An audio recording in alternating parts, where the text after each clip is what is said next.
Assalamualaikum warahmatullahi wabarakatuh. Selamat pagi semuanya nggih untuk kelas 7 Putra.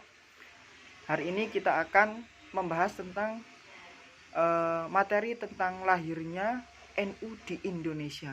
Sejarah lahirnya NU di Indonesia. Sebelum saya menjelaskan ke materi, di sini saya akan menjelaskan sedikit bahwasanya jadwal yang terdapat yang telah di-share, maksudnya jadwal yang telah di-share itu kan terdapat 1 jam aswaja dan juga 1 jam bahasa Arab. Nah, di sini saya akan menjelaskan aswajanya dulu selama waktu sesuai dengan waktu yang 2 jam. Baik, untuk sejarah lahirnya NU ya, untuk semuanya anak-anak kelas 7 Putra. Nah, sebelum lahirnya Nahdlatul Ulama atau aliran paham yang Ahlussunnah wal Jamaah itu nggak langsung lahir Nahdlatul Ulama NU pada hari itu juga, tapi ada juga tahapan-tahapan dan ataupun ada juga beberapa gerakan-gerakan yang muncul sebelum lahirnya aliran Nahdlatul Ulama. Nah, di sini saya akan menjelaskan beberapa gerakan-gerakan yang lahir sebelum Nahdlatul Ulama. Karena Nahdlatul Ulama itu tidak lahir duluan pertama kali, masih ada gerakan-gerakan ataupun aliran-aliran yang lainnya sebelum berdirinya aliran Nahdlatul Ulama ini yang pahamnya Ahlussunnah wal Jamaah. Yang pertama, nah di sini tuh terdapat ada beberapa aliran atau gerakan. Yang pertama, pada tahun 1108 itu terdapat gerakan kebangkitan nasional itu yang didirikan atau yang dikehendaki oleh kaum pelajar, terutamanya anak-anak pesantren seperti itu. Nah, kaum pelajar ini mereka itu sangat mendukung dengan adanya kebangkitan nasional, gerakan kebangkitan nasional. Dari situlah itu muncul menarik minat para santriwan-santriwan pada zaman dahulu itu membentuk sebuah aliran juga, tapi ini sebelum ke Nahdlatul Ulama. Aliran juga yang dinamakan dengan Nahdlatul Wathon itu terbentuk pada tahun 1916. Jadi sebelum terbentuknya Nahdlatul Ulama, ada yang pertama kali yang dicetuskan atau yang dinamakan gerakan kebangkitan nasional, itu yang memimpin atau yang menggerakkan adalah kaum terpelajar, khususnya kaum terpelajar pada tahun 1908. Lah, semangat kebangkitan itulah yang memang terus menyebar kemana-mana setelah rakyat pribumi sadar terhadap penderitaan dan ketertinggalan dengan bangsa-bangsa lain. Nah, setelah itu munculnya di kalangan-kalangan pesantren itu terutama Nahdlatul Ulama, Nahdlatul Wathon pada tahun 1916. Jadi di sini perbedaannya pada tahun 1908 itu ada sebuah gerakan yang didirikan atau yang muncul dinamakan dengan gerakan kebangkitan nasional. Lah, yang mendaulati itu adalah kaum terpelajar. Lah, setelah itu, setelah berkembangnya gerakan kebangkitan nasional, itu muncul sebuah aliran yang lain, yaitu yang didaulati oleh semua kalangan pesantren. Tidak bisa disebutkan pesantren anaknya siapa-siapa, tapi semua yang berbasis pesantren. Nah, itu Nahdlatul Wathon pada tahun 1916. Lah, pesantren di sini kan identik dengan kata pondok. Jadi, semuanya itu yang mengembangkan asal usulnya pernah belajar dari pondok juga, seperti itu. Nah, kemudian sebelum lahirnya Nahdlatul Ulama itu kan ada sebuah aliran yang didirikan oleh Kiai Haji Abdul Wahab Hasbuwo. Nah, itu namanya aliran atau paham Wahabi. Tetapi sebelum itu beliau juga mendirikan sebuah sebuah kayak organisasi. Ya, itu sebuah kayak organisasi. Itu ada dua. Yang pertama Nahdlatul Fikri atau yang biasa disebut dengan taswirul afkar atau kebangkitan pemikiran pada tahun 1918.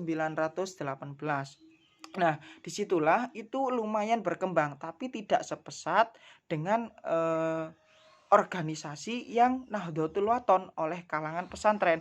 Karena kenapa? Wahabi ini adalah aliran yang yang kebanyakan penganut-penganutnya itu menyimpang dari ajaran Al-Qur'an dan hadis.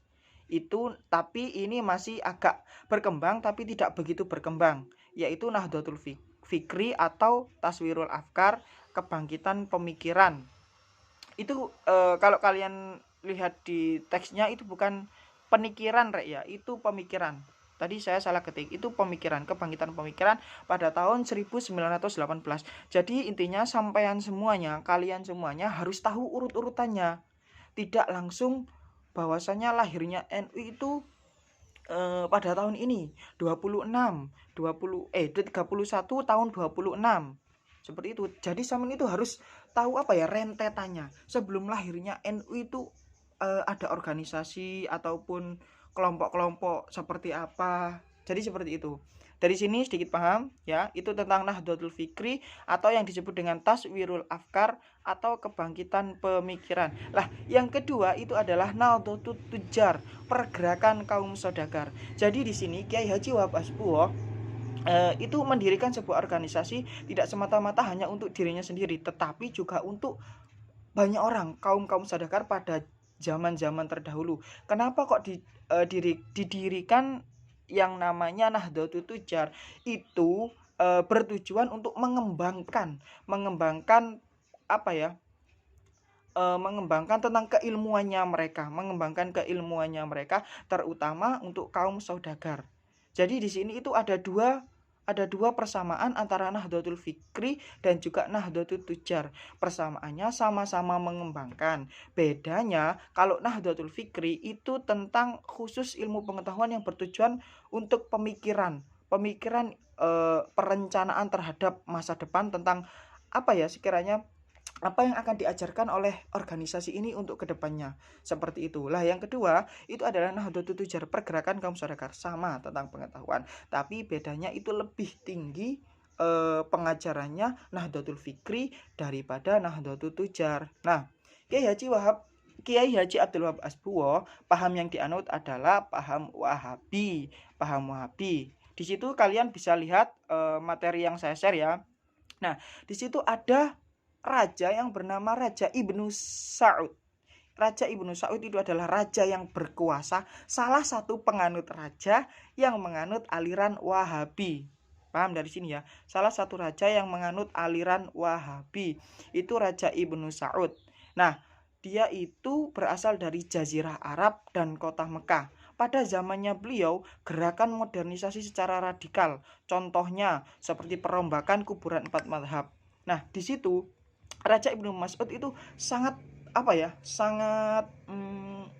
sangat ingin sekali merombak atau merenovasi kayak menghancurkan sedikitlah tentang kuburan 4 mazhab tersebut.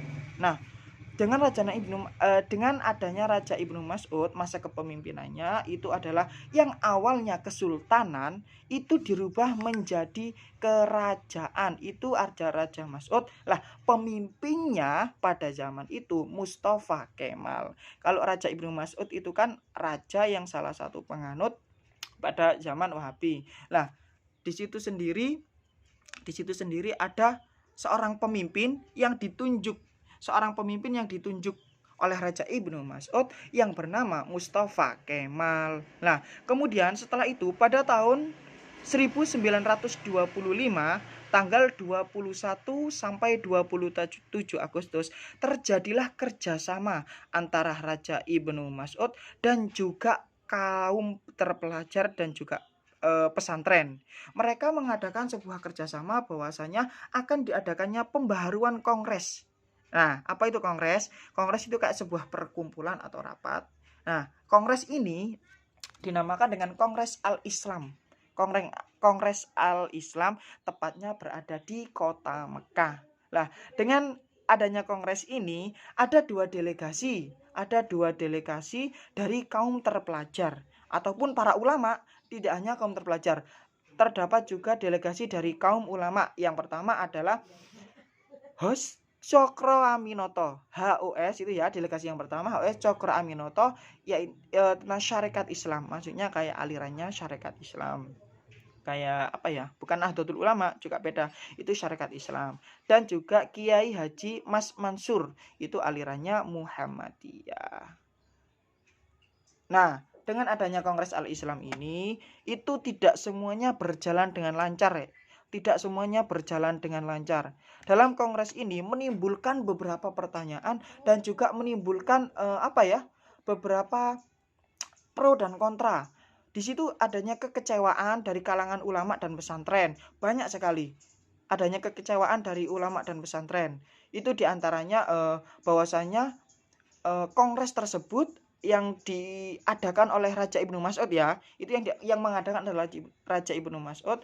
Nah, mereka dari kaum Arab itu meminta bahwasanya orang-orang Islam, maksudnya bukan orang Islam, orang NU itu bebas, mau ajaran apa saja yang dilaksanakan bebas, jadi tidak boleh melarang. Contohnya ya seperti ziarah kubur tadi.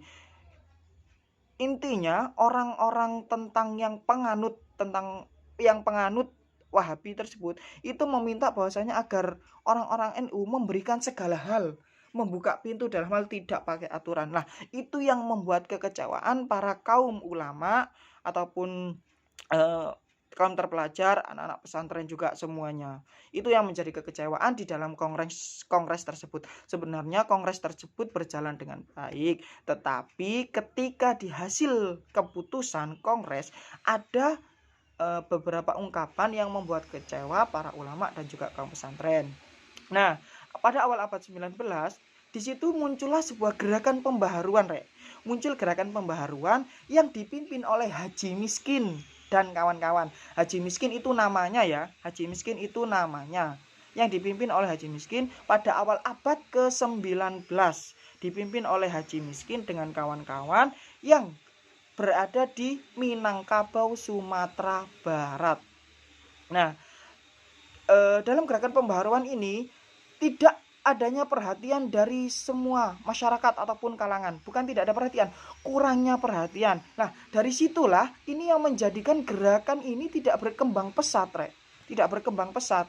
Jadi di situ gerakan ini tuh menimbulkan banyak pro dan kontra. Disitulah lahir yang namanya Perang Paderi. Perang Paderi itu perang yang menimbulkan banyak beberapa kalangan pada awal abad 19 yang dipimpin oleh Haji Miskin dan kawan-kawan. Disitulah disebut dengan gerakan Paderi. Nah, kalau kalian mau melihatnya lebih jelas, bisa dilihat di LKS halaman 41. Oke, itu bisa dilihat tentang Perang Paderi. Ini saya hanya membuat peta konsep biar sampean itu lebih paham, bisa menjelaskan dengan kata-kata sama sendiri. Saya hanya memberikan kesimpulan peta konsep seperti ini. Kembali lagi sedikit tentang Perang Paderi ini kurangnya tentang gagasan pembaharuan yang tadi kurang mendapatkan perhatian dari kalangan masyarakat, sehingga menimbulkan terjadinya permusuhan, peperangan, dan lain sebagainya. Lah, tokoh-tokoh yang menganut paham Wahabi merupakan salah satu tanda perkembangan politik di Timur Tengah awal abad 20, Jadi ingat, awal abad 19 itu ada sebuah muncul gerakan pembaharuan yang dipimpin oleh Haji Miskin. Lah, setelah itu pada awal abad ke-20 ada sebuah tanggapan bahwasanya tokoh-tokoh yang mengikuti aliran Wahabi merupakan salah satu tanda perkembangan politik di Timur Tengah. Nah, itu pemimpinnya yang bernama Muhammad Abduh. Disitulah mulai berkembang pesat. Paham dari sini ya? Pada awal 19 itu gerakan pembaruan tidak berkembang dengan pesat karena ya terjadinya peperangan, kurangnya perhatian oleh kalangan-kalangan yang lain. Nah, ketika awal abad 20 itu berkembang pesat di bawah kepemimpinan Muhammad Abduh. Muhammad Abduh yang merupakan salah satu tokoh aliran Wahabi, tetapi juga dia itu menganut salah satu aliran keempat mazhab itu Rek, yang Imam Syafi'i, Hambali dan kawan-kawannya. Lah, dari sini kita bisa menyimpulkan bahwasanya paham Wahabi itu Rek, paham yang tidak sesuai dengan Al-Qur'an dan hadis. Seperti contohnya talqin, talqid, ziarah kubur dan lain-lain. Untuk masalah talqin dan talqid saya akan jelaskan sedikit ketika pertemuan tatap muka, karena di sini nanti kepanjangan. Pokoknya intinya tentang ziarah kubur. Lah, baru itulah muncul organisasi yang bernama Nahdlatul Ulama atau yang disingkat dengan NU. Kiai Haji Hashim Asy'ari itu adalah pendirinya. Tahun berapa, Rek?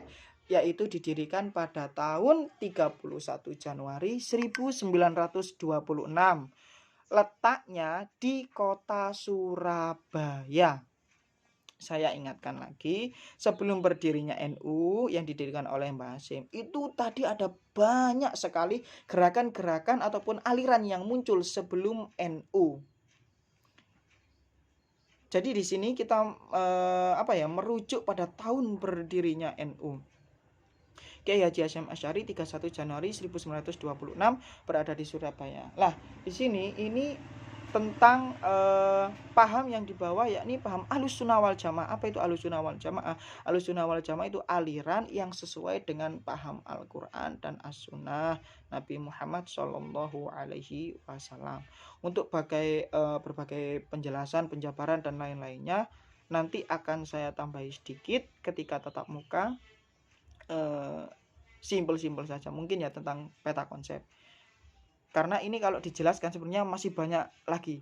Ini sejarah lahirnya NU, ini masih 1 poin, karena di sini bab sejarah lahirnya NU ada 3 poin. Nah, secara kelanjutannya paham Ahlussunnah wal Jamaah akan saya jelaskan. Ya, nanti lihat kondisi, kalau masih ada daring ketemu ini akan saya jelaskan. Kalau ketika tatap muka ya alhamdulillah lebih enak. Kenapa saya menjelaskan sampai seperti ini? Karena biar tidak terlalu banyak pemahamannya. Yang penting sampean sedikit demi sedikit paham dulu. Jangan terlalu banyak nanti sampean malah bingung. Intinya seperti itu. Pun terima kasih untuk penjelasan hari ini. Semoga bermanfaat kalian semuanya. Jangan lupa baca deskripsi di Google Classroom yang saya kirim tugasnya, lalu dikirimkan ke saya, difoto maksimal jam 10. Terima kasih. Wassalamualaikum warahmatullahi wabarakatuh.